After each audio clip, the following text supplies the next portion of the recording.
Hello everyone, good morning. Chapter 3માં આજે આપણે એક પોટેન્શિયોમીટર અને તેના ઉપયોગોની ચર્ચા આપણે કરીશું. જેમ આપણે વિસ્ટન બ્રિજ, મીટર બ્રિજ, એમ એક આ ઇન્સ્ટ્રુમેન્ટ સાધન છે પોટેન્શિયોમીટર. તો આનો જે ફર્સ્ટ ક્વેશ્ચન રહ્યો, પોટેન્શિયોમીટરનો સિદ્ધાંત સમજાવો. વિદ્યાર્થી મિત્રો, પોટેન્શિયોમીટરનો સિદ્ધાંત સમજીએ પહેલાનો ઉપયોગ, આનું મહત્વ આપણે સમજી લઈએ કે આ ઇન્સ્ટ્રુમેન્ટ કે જેને વિશે આપણે ભણવાના છીએ એનો ઉપયોગ ક્યાં થાય છે. તો પોટેન્શિયોમીટર એક એવી રચના છે કે જેમાં સતત બદલી શકાય અને સાથે સાથે માપી શકાય તેઓ પીડી પોટેન્શિયલ ડિફરન્સ વિદ્યુત સ્થિતિમાનનો તફાવત મેળવી શકાય છે. સરસ. પોટેન્શિયોમીટર એક એવી રચના છે કે જેમાં સતત બદલી શકાય અને સાથે સાથે માપી શકાય તેઓ પોટેન્શિયલ ડિફરન્સ વિદ્યુત સ્થિતિમાનનો તફાવત મેળવી શકાય છે. ટૂંકમાં પોટેન્શિયોમીટરથી વિદ્યુત સ્થિતિમાનનો તફાવત માપી શકાય છે. આ સિવાય આના બીજા ઉપયોગો પણ છે, એ હમણાં આપણે આગળ નેક્સ્ટ થિયરીમાં સમજીશું, પણ હાલ આટલું યાદ રાખો. રાઈટ. હવે પોટેન્શિયોમીટરની રચના આકૃતિમાં દર્શાવેલી છે. તો પોટેન્શિયોમીટરની રચનાના 2 પોઈન્ટ્સ આપણે યાદ રાખીએ. વિદ્યાર્થી મિત્રો, આ કયું બિંદુ દેખાઈ રહ્યું છે?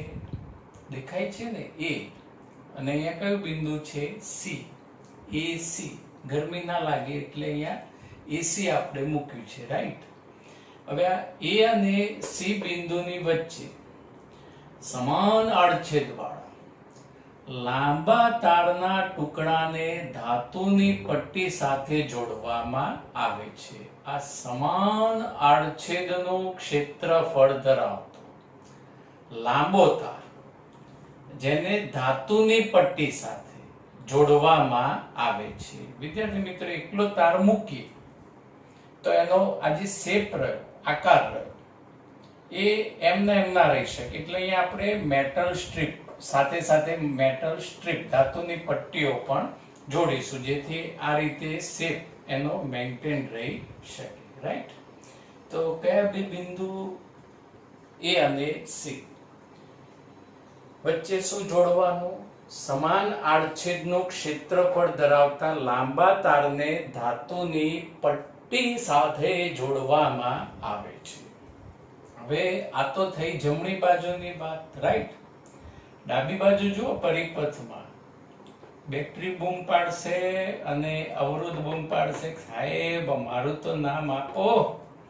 તો આ બિંદુ એ અને સી સાથે સ્ટાન્ડર્ડ બેટરી, પ્રમાણિત બેટરી, જો આ રહી એ આ પ્રમાણિત બેટરી, રિયોસ્ટેટ એટલે ચલ અવરોધ.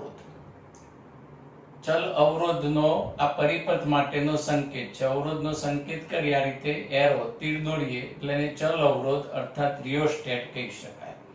અને કળ K1 જોડવામાં આવે છે. તો પોટેન્શિયોમીટરની રચના થઈ ગઈ.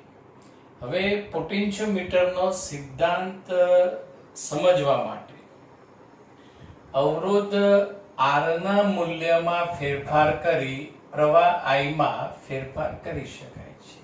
આ રિયોસ્ટેટથી તમે અવરોધનું મૂલ્ય બદલો એટલે પરિપથમાં અવરોધની કિંમત ફ્રીક્વન્ટલી બદલાય. 1 ઓહ્મ, 2 ઓહ્મ, 3 ઓહ્મ, 4 ઓહ્મ, આ રીતે. એટલે અહીં જે પરિપથનો પ્રવાહ રહ્યો એ પ્રવાહીનું મૂલ્ય પણ બદલાશે. રાઈટ. હવે તારનો એકમ લંબાઈ દીઠ વિદ્યુત સ્થિતિમાનનો તફાવત ફાઈ છે. ધારો કે આ જે તાર રહ્યો એ બિંદુથી લઈ આ સી બિંદુ વચ્ચેનો જે તાર રહ્યો એમાં એકમ લંબાઈ દીઠ વિદ્યુત સ્થિતિમાનનો તફાવત ધારો કે ફાઈ છે. હવે બિંદુ એ થી L અંતરે બિંદુ C' ધારતા. આ બિંદુ A થી L અંતરે બિંદુ C' ધારતા. હવે A અને C' વચ્ચેનો પોટેન્શિયલ ડિફરન્સ, વિદ્યુત સ્થિતિમાનનો તફાવત. સૂત્ર કેવી રીતે બન્યું સમજજો.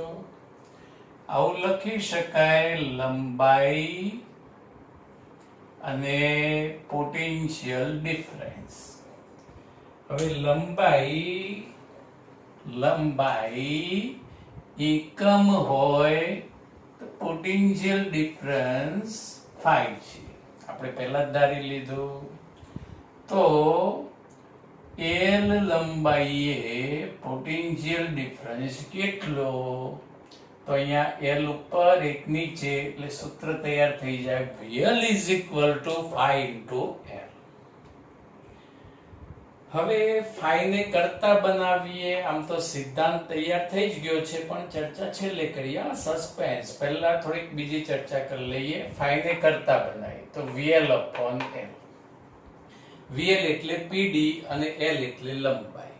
તો આને હવે આપણે શબ્દોમાં લખવું છે, તો આવું લખી શકાય કે એકમ લંબાઈ દીઠ મળતા PD ને, રાઈટ, એકમ લંબાઈ દીઠ મળતા PD ને વિદ્યુત સ્થિતિમાન પ્રચલન પોટેન્શિયલ ગ્રેડિયન્ટ કહે છે. ચેપ્ટર 2 માં શબ્દ આવતો, જોઈ લેજો એકવાર આગળ ચેપ્ટર 2 માં. તો હાલ વિદ્યુત સ્થિતિમાન પ્રચલનનું સૂત્ર અને વ્યાખ્યા બંને યાદ રાખો. એકમ લંબાઈ દીઠ મળતા PD ને વિદ્યુત સ્થિતિમાન પ્રચલન કહે છે. હવે એનો એકમ તો અહીંયા PD એટલે વોલ્ટ અને L અંતર મીટર, વોલ્ટ પર મીટર. અને આ એકમ વિદ્યુત ક્ષેત્રના જેવો જ ગણી શકાય. એટલે કે વોલ્ટ પર મીટર એકમ ધરાવતી બે ભૌતિક રાશિ, ચેપ્ટર 1 વિદ્યુત ક્ષેત્ર અને ચેપ્ટર 3 માં પોટેન્શિયોમીટરમાં વિદ્યુત સ્થિતિમાન પ્રચલન.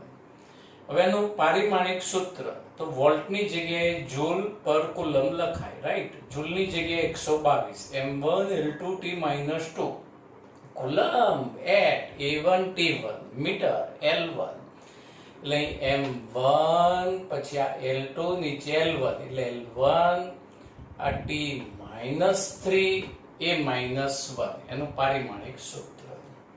અને આના પરથી પોટેન્શિયોમીટરનો સિદ્ધાંત. વિદ્યાર્થી મિત્રો, આ વિસ્થિતિમાન પ્રચલન કોન્સ્ટન્ટ અચળ હોય એટલે VL ચલે છે L, અને પોટેન્શિયોમીટરનો સિદ્ધાંત કહેવાય. તો એનું સ્ટેટમેન્ટ, પોટેન્શિયોમીટરના તારના કોઈ પણ બે બિંદુ વચ્ચેનો PD, આ બિંદુ C' લીધું, અહીંયા C ડબલ' પણ લઈ શકાય, C ટ્રિપલ', એટલે અહીંયા A અને C ની વચ્ચે કોઈ પણ જગ્યાએ તમે બિંદુ લઈ શકો. તો પોટેન્શિયોમીટરના તારના કોઈ પણ બે બિંદુ વચ્ચેનો PD તે બે બિંદુ વચ્ચેના અંતરના સમપ્રમાણમાં હોય છે.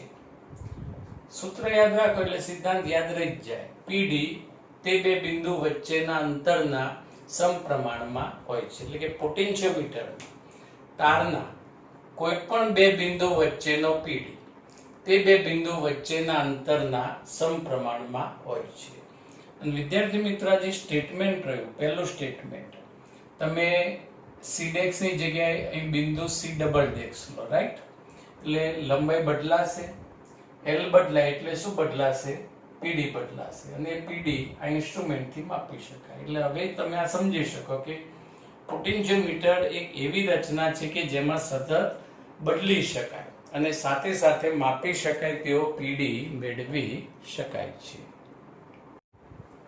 હવે વિદ્યાર્થી મિત્રો, કોમ્પિટિટિવ એક્ઝામ માટે પોટેન્શિયોમીટરનો એક સિમ્પલ પરિપથ અને એ પરિપથ પરથી કેટલાક બેઝિક સૂત્ર કોમ્પિટિટિવ એક્ઝામ માટે યાદ રાખજો.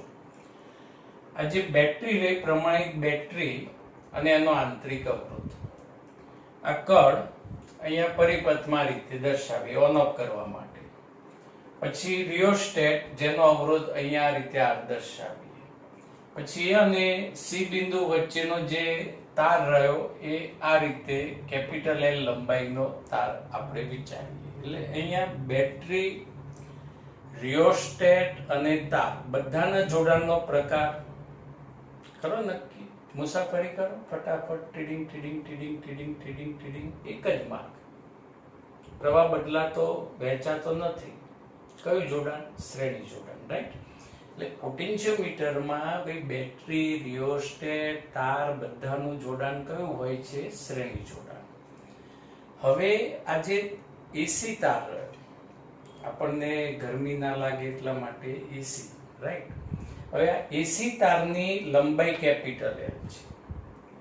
હવે એસી તારનો એકમ લંબાઈ દીઠ અવરોધ ધારો કે ρ છે. તો વિદ્યાર્થી મિત્રો યાદ રાખજો, ચેપ્ટર 1 હોય એટલે ρ હોય એટલે કદ ઘનતા. પછી ચેપ્ટર 3 માં અવરોધનું પરિમાણ વાળું સૂત્ર હોય તો ρ એટલે અવરોધકતા. અને પોટેન્શિયોમીટરમાં ρ એટલે તારનો એકમ લંબાઈ દીઠ અવરોધ. તો L લંબાઈના તારનો અવરોધ કેટલો થાય? તો ρ કેપિટલ L થશે. સમજાયું? આના જેવો સંબંધ આવશે. એકમ લંબાઈ અવરોધ ρ, તો L લંબાઈ કેટલો એટલે ρ L. હવે બેટરીના ધનમાંથી જે પ્રવાહ આવે, પ્રવાહ I નું સૂત્ર ઓહમના નિયમથી આપણે લખવું. એટલે ઓહમનો નિયમ પ્રવાહ I is equal to V by R, right. પેલું વીર 10 વખત આવી ગયું બે વખત યાદ હોવું જોઈએ ને, રાઈટ. તો પ્રવાહ I is equal to V. પણ મેં આગળ બી કહ્યું હતું કે જ્યારે આંતરિક અવરોધ આપ્યો હોય ત્યારે V ની જગ્યાએ શું લખવું? E લખો. અને નીચે આવશે અવરોધ, એટલે કુલ અવરોધ. તો ચલો આપણે કેટલા અવરોધ છે પરિપથના જરાક ચેક કરી લઈએ. ચાલો મુસાફરી કરીએ પરિપથમાં. ચાલો. તો આ બેટરીના ધનમાંથી નીકળે પહેલા જ રિયોસ્ટેટનો અવરોધ આવ્યો એટલે કેપિટલ R. પછી એસી તારનો અવરોધ આવશે ρ કેપિટલ L. અને પછી આ બેટરીનો આંતરિક અવરોધ આવશે સ્મોલ r. અને બધાનું પાછું કયું જોડાણ છે? શ્રેણી જોડાણ. એટલે આ રીતે R plus ρL plus small r લખી શકાય. તો પ્રવાહ I નું સૂત્ર યાદ રાખો MCQ માટે. પરિપથ યાદ રાખજો એટલે તરત તમને સૂત્ર યાદ આવી જાય. પછી આપણે આ સ્મોલ l અંતરે એક સિડેક્સ બિંદુ ધારીએ. જેમ અહીંયા આપણે સિડેક્સ બિંદુ લીધું એમ અહીંયા સ્મોલ l અંતરે બિંદુ સિડેક્સ લઈએ. તો હવે આ A અને સિડેક્સ બિંદુ વચ્ચેનો પોટેન્શિયલ ડિફરન્સ એટલે VL ગણીએ. હવે ઓહમનો નિયમ જ વાપરવાનો છે. એટલે અહીંયા પ્રવાહ ગુણ્યા અવરોધ, પ્રવાહ I, કેમ કે શ્રેણી જોડાણ છે એટલે બધામાં પ્રવાહ I સરખો જ જવાનો, ગુણ્યા અવરોધ. તો અહીંયા તારની લંબાઈ બદલાય એટલે આનો અવરોધ રહ્યો એ ρ સ્મોલ l થશે. સમજાયું? એકમ લંબાઈ અવરોધ સ્મોલ l તો એકમ લંબાઈ અવરોધ ρ, તો સ્મોલ l લંબાઈ અવરોધ કેટલો? તો ρ સ્મોલ. એટલે આ VL નું સૂત્ર થયું. જેમ અહીંયા VL નું સૂત્ર φL લખ્યું એમ અહીંયા VL નું સૂત્ર I ρ L. કઈ રીતે યાદ રાખજો? આપણો પવન ફૂંકાય તેને સાદી ભાષામાં શું કહીએ છીએ? વાયરો. વાયરો ફૂંકાયો તો અહીંયા VL is equal to સૂત્ર શું આવશે? વાયરો L. વાયરો નહીં, I ρ L. એટલે આ રીતે યાદ રાખો. અને પછી અહીં સૂત્રમાં પ્રવાહ I ની આ કિંમત મૂકી દો.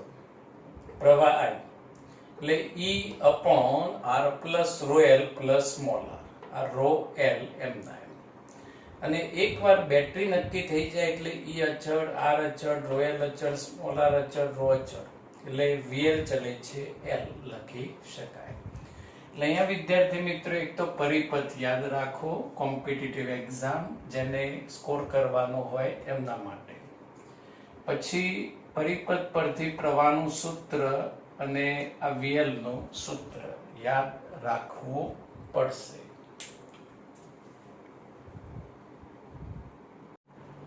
પોટેન્શિયોમીટરનો આગળ ઉપયોગ આવશે કે પોટેન્શિયોમીટર દ્વારા બેટરીના EMF ની સરખામણીનું સૂત્ર મેળવી શકાય છે તથા પોટેન્શિયોમીટર દ્વારા અજ્ઞાત EMF ધરાવતી બેટરીનું EMF નક્કી કરી શકાય છે. અને આ જે ક્વેશ્ચન રહ્યો એ કમ્પ્લીટ એક્સપેરિમેન્ટ બેઝ થિયરી છે. ક્વેશ્ચન આ રીતે એક્ઝામમાં પૂછાય કે પોટેન્શિયોમીટર દ્વારા બે બેટરીઓના EMF ની સરખામણીનું સૂત્ર મેળવો. તો વિદ્યાર્થી મિત્રો, પોટેન્શિયોમીટર અગાઉના ક્વેશ્ચનમાં જે આપણે પરિપથ દોર્યો તો એ જ. હવે અહીંયા એ બિંદુ પાસે આ રીતે બે બેટરીઓ જેમના EMF E1 અને E2 એમને જોડીશું. પછી અહીંયા આ જે બોર્ડ જેવું દેખાય છે આને ટુ વે સ્વિચ કહી શકાશે અને દ્વિમાર્ગી કળ કહી શકાય. એનો ઉપયોગ હમણાં સમજીએ. પછી એનું જોડાણ ગેલ્વેનોમીટર સાથે અને ગેલ્વેનોમીટરનું જોડાણ જોકી કળ સાથે કરેલું હોય છે. તો ક્વેશ્ચન નો ફર્સ્ટ પોઈન્ટ E1 અને E2 EMF ધરાવતા બે વિદ્યુત કોષોને દ્વિમાર્ગી કળ દ્વારા ગેલ્વેનોમીટર સાથે જોડવામાં આવે છે અને ગેલ્વેનોમીટરના બીજા છેડા સાથે જોકી કળ જોડવામાં આવે છે. આ થઈ ગઈ પરિપથની રચના. હવે આની કાર્ય પદ્ધતિ સમજીએ વિદ્યાર્થી મિત્રો. પ્રારંભિક સ્થિતિમાં કળના 1 અને 3 બિંદુઓ જોડેલા છે. એટલે આનો અર્થ એવો થયો વિદ્યાર્થી મિત્રો કે 1 અને 3 આપણે જોડી આ 1 અને 3 ને જોડેલા છે. એટલે એનો અર્થ એ થયો કે E1 EMF ધરાવતી બેટરી ગેલ્વેનોમીટર સાથે જોડાશે. રાઈટ. હવે જોકી કળને બિંદુ A થી તાર પર સરકાવતા આ બિંદુ A થી જોકી કળને આ રીતે તાર પર સરકાવતા જવાનું અને ગેલ્વેનોમીટરનું ઓબ્ઝર્વેશન કરતા જવાનું અને એક બિંદુ આપણને એવું મળશે કે એ બિંદુએ ગેલ્વેનોમીટર શૂન્ય આવર્તન દર્શાવે અને એ બિંદુ આપણે ગણીશું N1. હવે આ N1 બિંદુનું A થી અંતર AN1 ધારો કે L1 છે.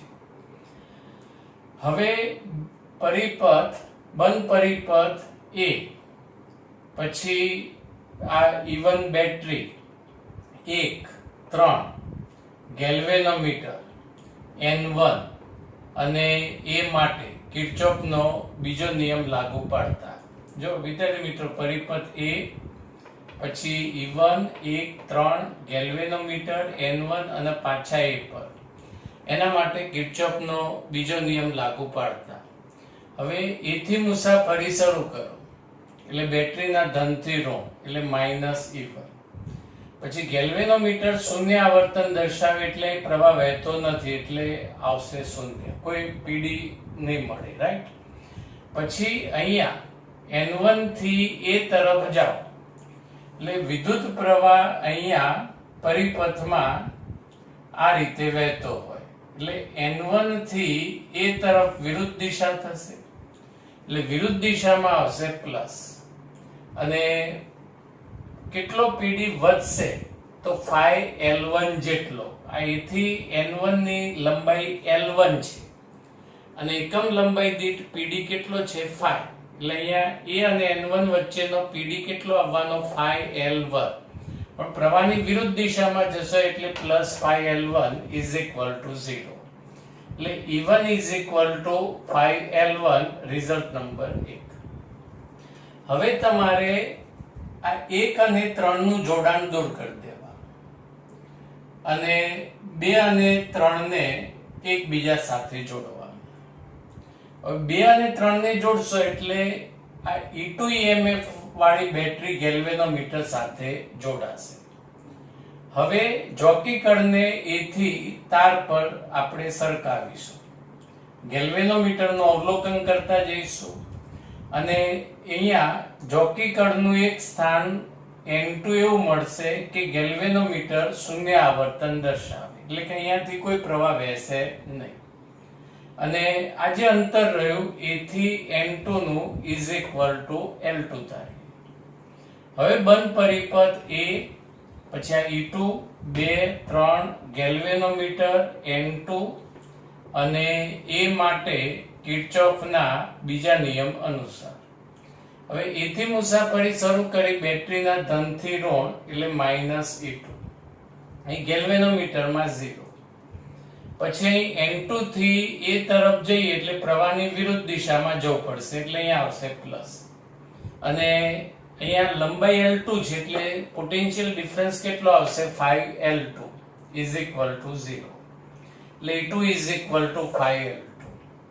હવે આ બંને રિઝલ્ટનો ગુણોત્તર લઈ લઈએ તો અહીંયા આવશે E1/E2 = L1/L2. આ સમીકરણની મદદથી બે બેટરીઓના EMF ની સરખામણી કરી શકાય છે. સાથે સાથે અજ્ઞાત બેટરીનું EMF જાણી શકાય છે. બેટરીનું અજ્ઞાત EMF નું મૂલ્ય જાણી શકાય છે. ધારો કે આ જે બેટરી રહી એનું EMF આપણે જાણતા નથી, રાઈટ? તો અહીંયા પરિપથમાં એકવાર E1 બેટરી જોડવાની અને આ રિઝલ્ટ આપણે મેળવી લેવાનું. L1 અહીં સ્કેલની મદદથી L1 માપી લેવાનું. L1 ની કિંમત E1 નું મૂલ્ય ખબર છે. પછી જે બેટરીનું EMF અજ્ઞાત છે એ બેટરી પરિપથમાં જોડીશું અને એક્સપેરિમેન્ટથી L2 ની કિંમત માપી લેવાની. પછી આ સૂત્રમાં E1 L1 L2 કિંમત મૂકી સાદુરૂપ આપી દો એટલે E2 ની કિંમત શોધી શકાય. પોટેન્શિયોમીટરનો નેક્સ્ટ ઉપયોગ આવશે. પોટેન્શિયોમીટર દ્વારા બેટરીનો આંતરિક અવરોધ શોધી શકાય છે.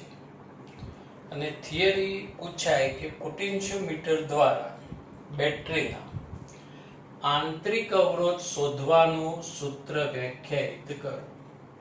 તો આ સૂત્ર વ્યાખ્યાયિત કરવા માટે વિદ્યાર્થી મિત્રો પોટેન્શિયોમીટરનો પરિપથ જે આપણે ફર્સ્ટ ક્વેશ્ચનમાં દોર્યો તો એના એ જ પરિપથ દોરી દેવાનો. અહીંયા તમારે બેટરી આવશે કે જેનો આંતરિક અવરોધ આપણે શોધવાનો છે. આ બેટરી સાથે કડ, આ જે કડ રહી એને આપણે ગણીશું કડ K2 અને અહીંયા આવશે અવરોધ પેટી. એટલે આખી અવરોધ પેટી મૂકવાની નથી. અવરોધ પેટી એટલે ખ્યાલ છે જેમ અલગ અલગ માપના વજનિયા હોય, 50 ગ્રામ, 100 ગ્રામ, 500 ગ્રામ, 1 kg, એમાંથી જરૂરિયાત મુજબનું વજન આપણે ઉપયોગમાં લઈએ. એમ અવરોધ પેટીમાં પણ અલગ અલગ મૂલ્યના અવરોધો હોય અને આપણી રિક્વાયરમેન્ટ પ્રમાણે અવરોધ પેટીનો કોઈ એક અવરોધ અહીંયા પરિપથમાં મૂકવાનો. પણ ટેક્સ્ટ બુકમાં બધી રેફરન્સ બુકની અંદર અહીં રેજિસ્ટર બોક્સ અવરોધ પેટી આ રીતે દોરીને દર્શાવી છે. ખરેખર અવરોધ હોવો જોઈએ. એટલે આ બેટરી સાથે કડ K2 અને અવરોધ પેટી આ રીતે આપણે જોડવાના.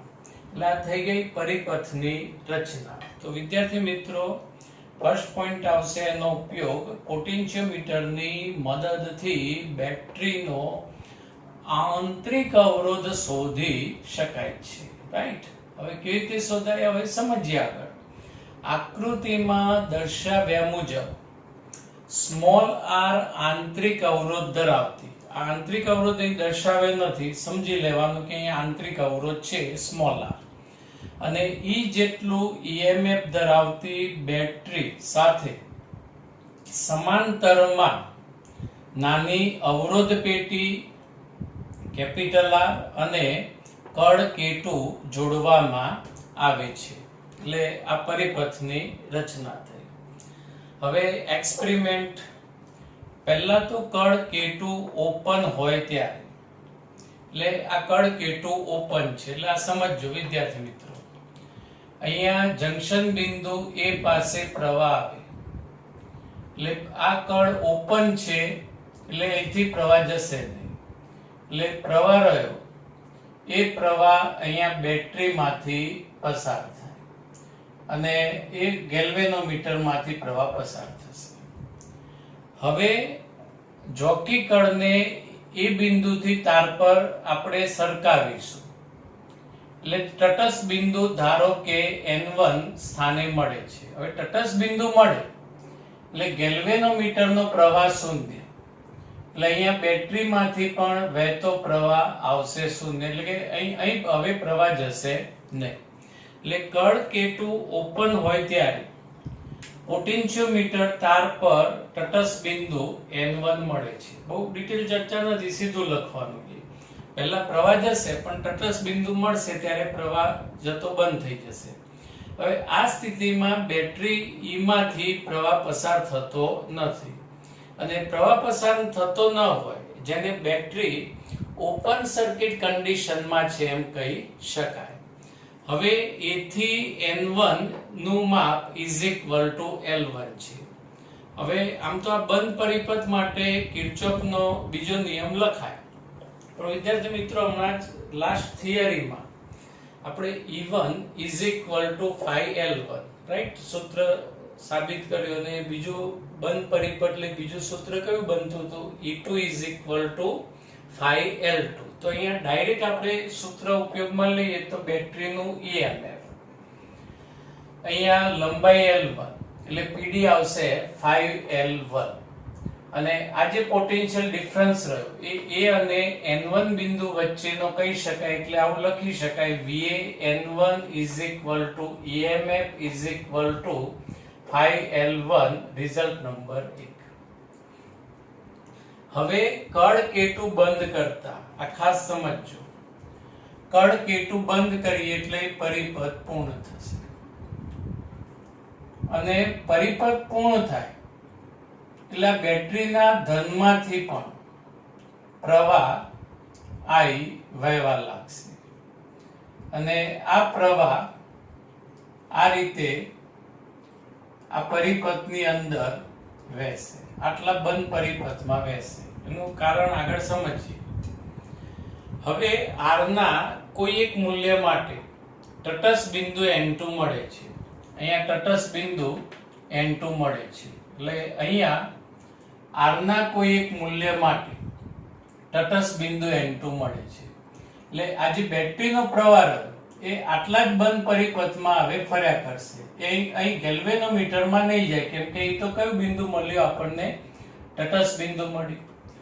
હવે અહીંયા લખી શકાય કે V = 5L2. હવે તમને ક્વેશ્ચન થાય સાહેબ E કેમ ના લખ્યું, V લખ્યું? તો હવે આ બેટરીમાંથી પ્રવાહ વહેવા લાગે છે, અને પ્રવાહ વહેતો હોય ત્યારે ધ્રુવો વચ્ચેના PD ને શું કહેવાશે? Terminal voltage. એટલે અહીંયા બેટરીનો ટર્મિનલ વોલ્ટેજ V હોય તો V = 5L2, અને એ જે PD રહ્યો એ A અને N2 બિંદુ વચ્ચેનો પણ પોટેન્શિયલ ડિફરન્સ કહેવાય. એટલે VAN2 = 5L2, સમીકરણ 2. આ બંને સમીકરણનો ગુણોત્તર લઈ લઈએ તો E/V = L1/L2, રિઝલ્ટ નંબર 3. હવે આટલા બંધ પરિપથ માટે ઓહમના નિયમ અનુસાર પ્રવાહ બેટરીનું EMF E = I આ સમજો. આપણે ઓહમનો નિયમ વિચારીએ તો V = IR, એટલે V ની જગ્યાએ બેટરીનું EMF E, અહીંયા વહેતો પ્રવાહ I, અહીંયા એક અવરોધ કેપિટલ R આવશે, અને એક બીજો બેટરીનો આંતરિક અવરોધ આવશે જે દર્શાવ્યો નથી, પણ એનું કયું જોડાણ થશે? શ્રેણી જોડાણ. એટલે અહીંયા capital R plus small r. એટલે આ રીતે ઓહમના નિયમ પરથી આ રિઝલ્ટ લખી શકાય. અને હવે આ ટર્મિનલ વોલ્ટેજ અથવા અવરોધ R ના બે છેડા વચ્ચેનો પોટેન્શિયલ ડિફરન્સ V = IR. આ બંને સમીકરણનો ગુણોત્તર લઈ લઈએ તો E/V I cancel, capital R plus R upon R, result number 4. હવે આ રિઝલ્ટ 3 અને 4 બંને સરખાઈ દો, 3 અને 4 કમ્પેર કરી દો. E/V સરખાઈ દો, એટલે અહીંયા R plus R upon R = L1/L2. R પદ બંને પદના છેદમાં લખો એટલે 1 plus small r by capital R, L1 by L2. Small r by capital R ને કરતા બનાવો +1 આ બાજુ એટલે માઇનસ, અને સ્મોલ r ને કરતા બનાવશો એટલે કેપિટલ R, એટલે અવરોધ પેટીનો અવરોધ કૌંસમાં L1 બાય L2 -1. L1 એટલે પ્રથમ પરિસ્થિતિમાં મળતું તટસ્થ બિંદુનું A થી અંતર, અને L2 એટલે કળ K2 બંધ કર્યા પછી બીજી પરિસ્થિતિમાં મળતા તટસ્થ બિંદુનું A થી અંતર. આ સૂત્રની મદદથી બેટરીનો આંતરિક અવરોધ શોધી શકાય. તો વિદ્યાર્થી મિત્રો, પોટેન્શિયોમીટર ના 3 ઉપયોગ. પોટેન્શિયોમીટરના 3 ઉપયોગો થયા. પ્રથમ ઉપયોગ આવશે સતત બદલી શકાય અને સાથે સાથે માપી શકાય તેવો પીડી મેળવી શકાય છે. બીજો ઉપયોગ, બે બેટરીઓના EMF ની સરખામણીનું સૂત્ર મેળવી શકાય છે, અથવા બેટરીનું અજ્ઞાત EMF નું મૂલ્ય જાણી શકાય છે. પછી બેટરીના આંતરિક અવરોધનું સૂત્ર અથવા આંતરિક અવરોધ પોટેન્શિયોમીટર દ્વારા શોધી શકાય છે. તો પોટેન્શિયોમીટરની દરેક નોંધ તમારે યાદ રાખવી જોઈએ.